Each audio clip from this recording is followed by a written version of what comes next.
जय महाराष्ट्र। मी अदिती आशिष सोनार, महाराष्ट्र नवनिर्माण सेना जिल्हाध्यक्ष रायगड। यशस्वी शिंदे हिच्याबद्दल आपण 2 दिवसापासून ऐकतोय।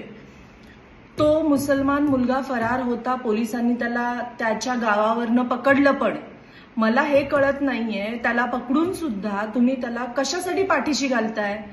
मी महाराष्ट्र नवनिर्माण सेनेतर्फे तुम्हाला स्पष्ट सांगते आहे, 2 दिवसात त्याचा जो काही निकाल लावायचा आहे तो लावा, नाही तर त्याला महिलांच्या हवाले करा। जी अवस्था त्यांनी यशस्वीशी केली तीच अवस्था आम्ही त्याची करू। मग तुम्ही बोलू नका की आम्ही कायदा आणि सुव्यवस्था हातात घेतो, कारण तुम्हाला हे सरळ माहिती असेल, महाराष्ट्र नवनिर्माण सेनेचे कुठलेही पदाधिकारी कुठल्याही प्रकारे कुठल्याही जुलूम किंवा दडपशाहीला घाबरत नाही। आम्ही जे करतो ते आम्ही जे बोलतो ते करूनच दाखवतो। तुम्हाला दिलेला वेळ ज्याची तुम्ही योग्य तो उपयोग करत नाही आहात आणि त्याला पाठीशी घालताय। मुळात तिकडचे आमदार हे झोपलेत का?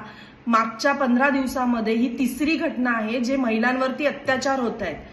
मग सत्ताधारी पक्षातले नेते येणार आणि मोठी मोठी भाषणं करणार आणि मग आमची तोंड बंद करणार, आणि आमची तोंड बंद करण्या इतके आम्ही मूर्ख नाहीये।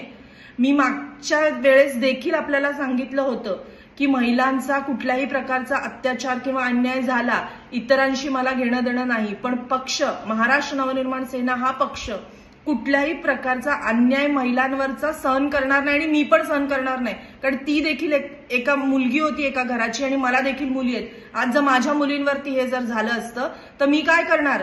आज आम्ही महिलांनी कुठे फिरायचं? संध्याकाळी बाहेर नाही पडायचं का? या हरामखोरांना घाबरून आम्ही घरात बसायचे? आमच्या महाराष्ट्रात येतात, सगळं काबीज करतात, आमच्या आया बहिणींची अब्रू नुकसानी करतात, तरी सुद्धा अजून कायद्यात बदल का होत नाही? का तुम्ही त्याला फाशीची शिक्षा देत नाही? छत्रपती शिवाजी महाराजांच्या काळामध्ये ह्या कायदा होता की कुठल्याही भगिनीकडे डोळे बघितले ना जरी तरी त्यांचे डोळे काढले जात होते आणि त्यांना चौरंग केला जात होतो। मग आपलं सरकार अजून नवीन महिलेचा बलात्कार किंवा तिच्यावरती अत्याचार व्हायची वाट बघताय का? की पनवेल उरणच्या आमदारांनी डोळ्याला पट्टी बांधली, आपण कुठल्याही गोष्टीत लक्षच द्यायचं नाही, जे होते ते होते।